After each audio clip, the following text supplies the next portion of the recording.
Alright, it is morning time, and a new episode begins. I can hear stupid skeletons goofing around out there.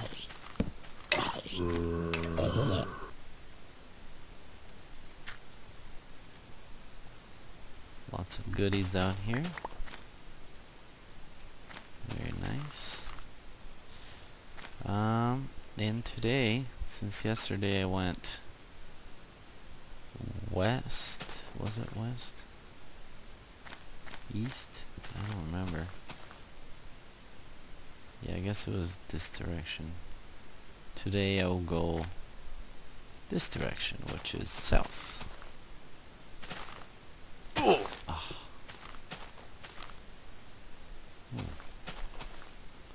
Might as well explore this little bit here. Well, I guess not. There's not much to see.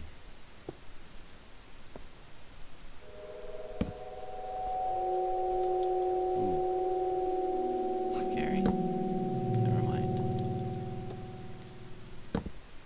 I don't think I want to go down there.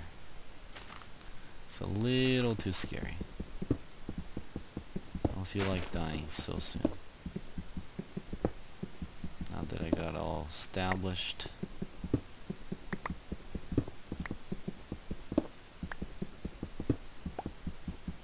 know what I need? I need some wood. You know, it's always nice to have coal, but really need some wood. And I will get some wood, that is.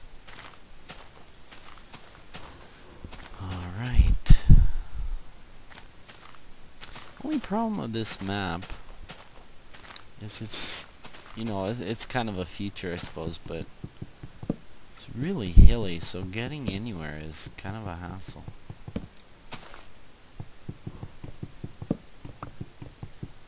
Feels like it takes forever to get back to my home. And that's no good.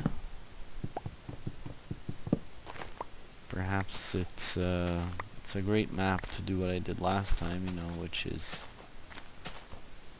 explore, kind of stop wherever you are and, you know, kind of go that way.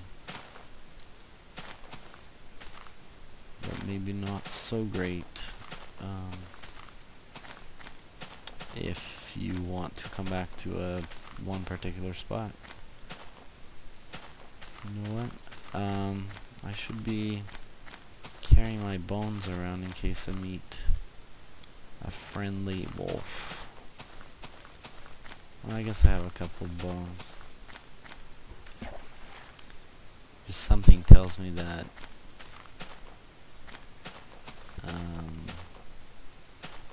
I'll need more bones than that. Oh shoot.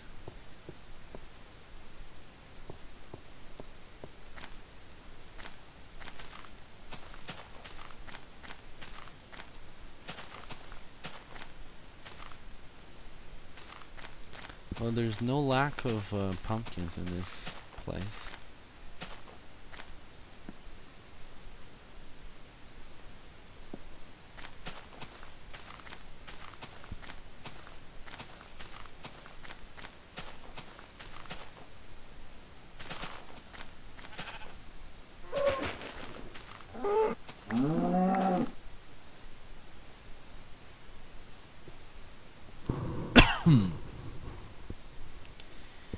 Nothing too exciting over here.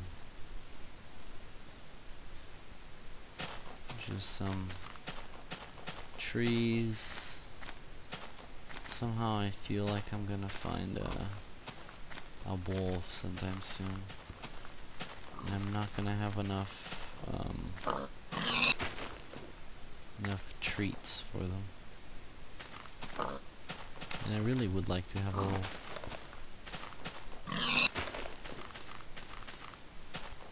They're cool little creatures.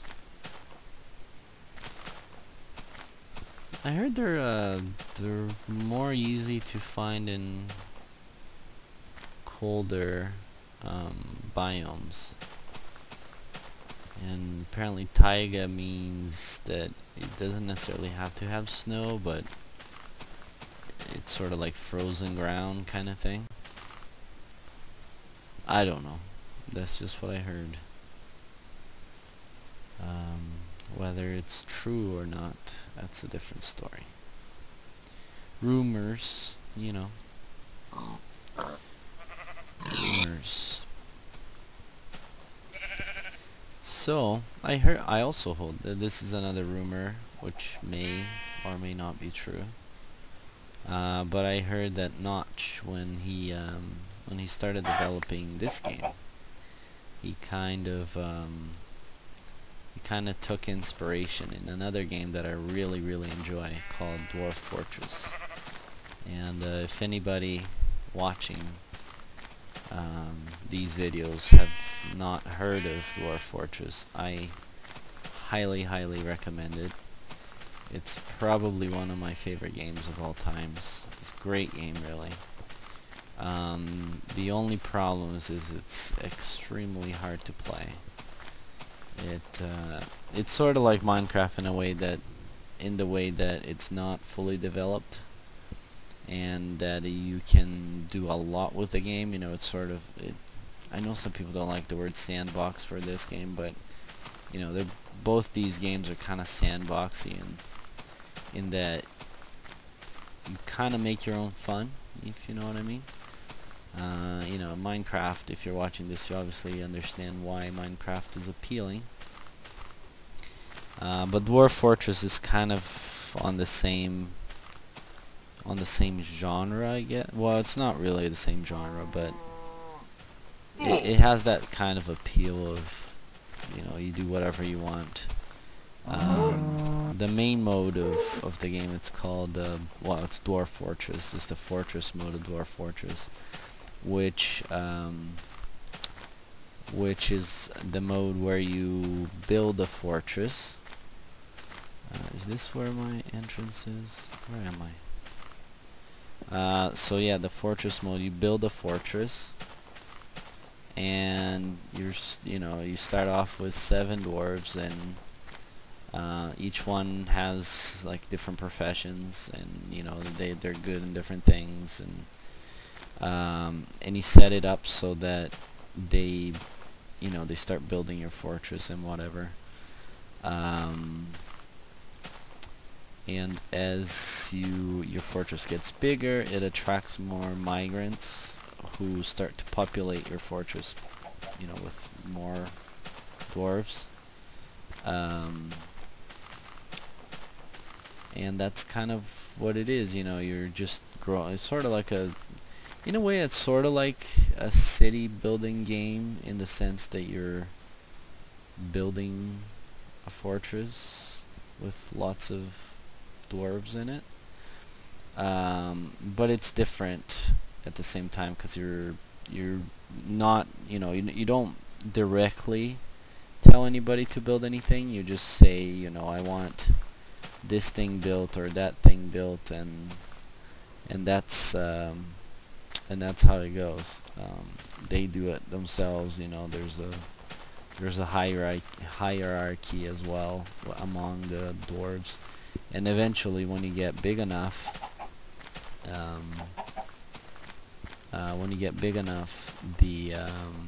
was I gonna say? Oh, then you start having goblins coming in and trying to kill your dwarves and steal your stuff, basically. They start off coming in like sort of individuals, like thieves and things like that, and then they actually lay siege on you once you get big enough. And you know, it's a very hard game, actually. It's the motto of the game. It's fun to lose, or something like that, or losing is fun, because there's no way to win the game, but there's a million ways to lose the game. And eventually, most people end up losing their games because it's extremely hard to survive.